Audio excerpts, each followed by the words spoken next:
All right, everyone. So the Gamer published a article titled "Why Amazon's Acquisition is Bad for Bond."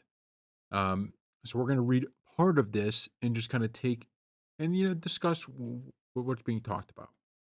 So, and that casting will be crucial in years to come. As mentioned, it was the Broccoli's eye that saw a diamond in Craig. Jeff Bezos has already tried to crowdsource ideas for Bond. And while this was almost certainly just flexing its ownership rather than actually asking, there's a danger of playing to the peanut gallery here. Henry Cavill is too obvious a choice, and his time as Superman did nothing to show he was the man for the job. Idris Elba, another longtime candidate, feels too old to carry the identity of 007 for the length of time typically required. Plus, his stint as Luther would feel too close if he played the more rugged Bond he would be drawn to. I still believe Daniel Kaluuya is the best option available, but names like Aaron Taylor Johnson, Damian Damson, Idris, and James Norton all make sense. Even if the casting is nailed, Bond movies work best when they arrive every few years, get the job done, then repeat. Craig's tenure was more disrupted by a writer's strike and his continued reluctance to stick around, but I fear Amazon will decide not just on a movie every 2 years or so, which would be fine, but also a tie in series every 6 months, a spin off for Felix, an origin story for one of the Bond girls, a young Q project aimed at widening key demographics, and all the rest. Before the Broccolis sold up, there seemed to be a clear line in the sand. Amazon saw Bond as content, and the family who had steered his legacy since his on screen debut in the 60s disagreed.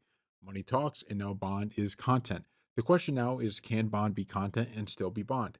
Look, I'm a hypocrite in this. I'll play any and all Bond games that come my way if we start getting them with regularity, at which we visit a galaxy far, far away. I would be there day one for a Paloma series on Amazon Prime. It's also worth acknowledging that Bond and Star Wars are different ever since its inception. There has been so much Star Wars merch, and we had a bunch of games and TV shows. Bond is different and may remain different, but that number has surged dramatically, and Star Wars no longer feels special. It's specifically this fate losing its luster in a sea of money spinners that I worry about Bond succumbing to. I love James Bond as it is today, with all its ups and downs, with no movie and little movement since Craig stepped down in 2021. I'm grateful for the prospect of more Bond, but if that means more of Amazon's Bond content, maybe we'd be better off with no Bond at all. The news leaves fans shaken and stirred, and Amazon with a lot to prove.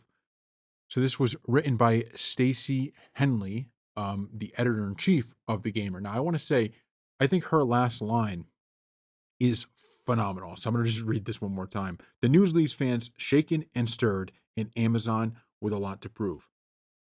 That's how I feel 110%. Meaning, a lot of people are already kind of saying that this might be bad. I choose not to judge it that way. It could be bad. Don't get me wrong. It could be real bad, but it also could not really be that bad. This could be way overbearing, but Amazon does have a lot of proof. And that's what Amazon needs to understand. When you buy something like Bond, when you are now in control of it, there are a million and one things you could do with it. There are a million and one great stories you could tell. You could make a bunch of video games for it. You could have all the different series as we've seen, just like with every other IP, and you could do them well.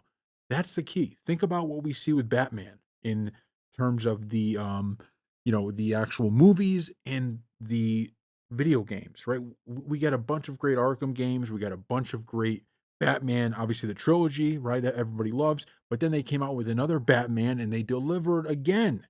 I mean, you have this great Batman series that's phenomenal that, might never be topped. Then you have another Batman come out, and that one is fantastic.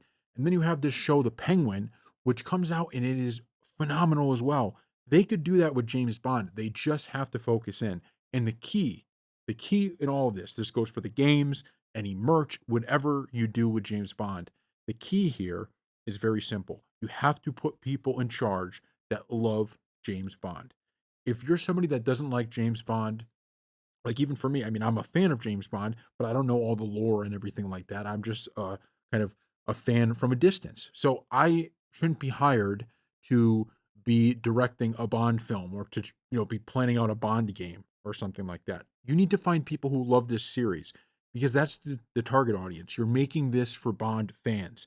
And every little thing, like when you watched The Penguin, that series, you just felt like, oh my God, this is made for DC fans. Okay, this is made for people who love DC.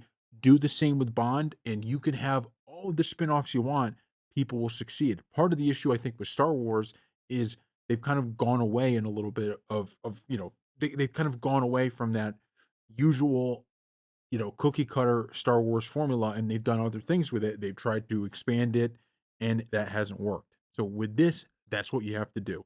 Find out what is it that, you know, the lore of Bond, and just deliver.